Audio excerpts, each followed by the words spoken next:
You're listening to AI Prism from Seoul Economic Daily.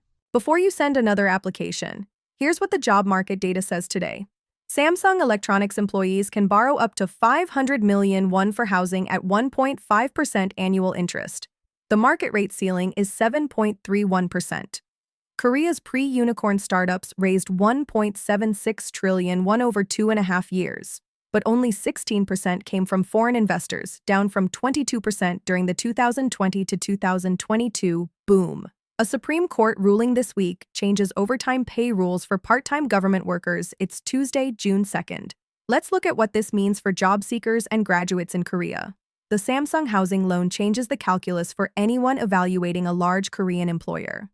Samsung finalized a benefit this year, up to 500 million won, roughly $360,000, in housing loans at 1.5% annual interest. Commercial banks are offering 5-year fixed mortgages at 4.32 to 7.31%, and the Bank of Korea is expected to raise rates in the second half.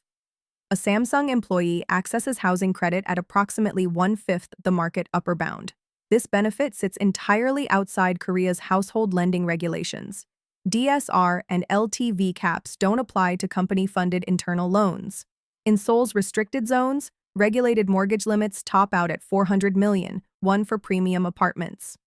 Samsung employees can access up to 300 million, one more. SK Hynix's union is already demanding parity. Kakao's crypto subsidiary Dunamu offers zero-interest loans up to 500 million won. For anyone choosing between employers, this gap matters. On the startup side, Korea has designated 141 companies as pre-unicorns, high-growth startups deemed likely to reach a 1 trillion won valuation. A new analysis shows that of 1.76 trillion won raised by these companies since January 2024, only 284.6 billion won, about $204 million, came from overseas investors. That's 16%. During the 2020 to 2022 venture boom, foreign share was 22% of a much larger base.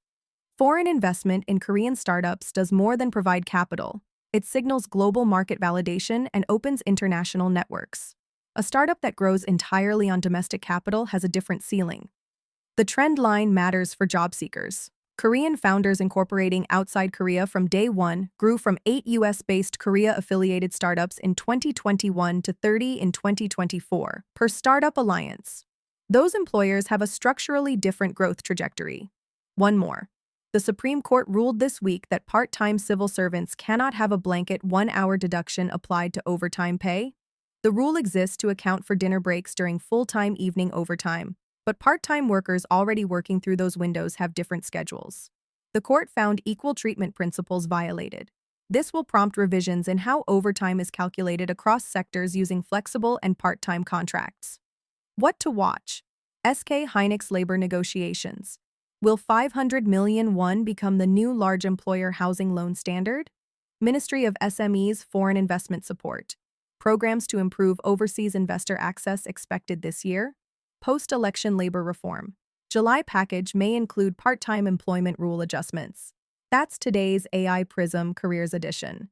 This episode was produced with AI assistance based on Seoul Economic Daily reporting and reviewed by a human editor. AI Prism is a WAN IFRA award-winning series. We'll be back tomorrow. You've been listening to AI Prism from Seoul Economic Daily.